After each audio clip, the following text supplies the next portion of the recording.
আসসালামু আলাইকুম। আজকে নতুন একটি ব্লগ নিয়ে আসলাম আপনাদের মাঝে। আজকে যাচ্ছি আমরা একটি পার্শ্ববর্তী এলাকায় দর্শনীয় স্থান দেখতে। আজকে আমরা 4 জন যাচ্ছি যাত্রা আমাদের হুন্ডার দিয়ে।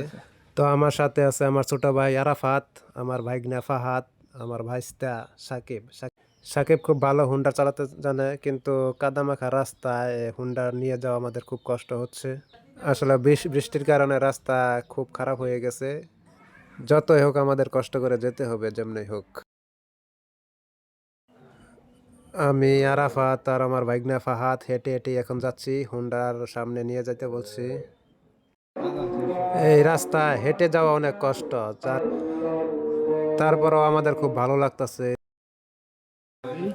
মোটামুটি জায়গাটি অনেক দূরেই আছে আমাদের এলাকা থেকে।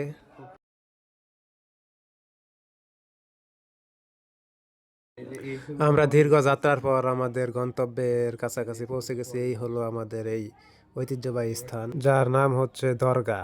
এটা হচ্ছে দরগা। এখানে অনেক বড় বড় গাছপালা রয়েছে। বর্ষার সিজন থাকায় চারিদিকে অনেক পানি হয়ে গেছে।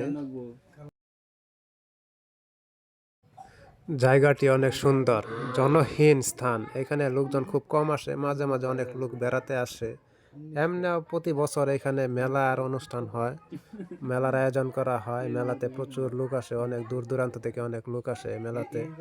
তাছাড়া এখানে প্রায় জনহীন থাকে। এখানে অনেক বড় বড় বট গাছ আছে, তেঁতুল গাছ আছে এবং অন্যান্য গাছপালা রয়েছে, যেগুলো দেখলে প্রায় ভয় লাগে। এই গাছগুলো দেখলে ভয় লাগে। গাছের শিকড়গুলো অনেক বড় বড়, মনে হয় এখানে শুয়ে থাকা যাবে। এই জায়গাটি নিয়ে অনেক কথা প্রচলিত আছে। অনেকে বলে এই জায়গাটি এখানে হঠাৎ করে হয়ে গেছে। কথাটি সত্য না মিথ্যা আমরা জানি না অবশ্য। এই হলো এখানকার কালোসার মাজার। এই মাজার ঘিরে এখানে অনেক কিছু আয়োজন করা হয়ে থাকে। এই মাজারকে ঘিরে অনেকে মানত করে। এই যে মনে হয় আমার ছোট ভাই গাছের ভিতরে কিছু খুঁজে পেয়েছে। ও না, এটা দেখা যায় একটা গর্ত, অনেক বড় গর্ত গাছের। এই যে আরেকটি গাছ, গাছের মধ্যে ও বিশাল গর্ত, মনে হয় আমরা ঢুকে পড়তে পারবো এখানে, এত বড় গর্ত। ও অনেক বড় গর্ত, আমার ভাই ভয় পেয়ে গেছে। এইখানে আরেকটি বিশেষ স্থান আছে, এটা হচ্ছে এখানকার পুকুর। তো এই পুকুরকে নিয়ে অনেক কথা এখানে প্রচলিত আছে। শোনা যায় এখানে যদি কেউ মানত করে, ওই মানতের রান্না এই পুকুরের পানি ছাড়া ফুটে না।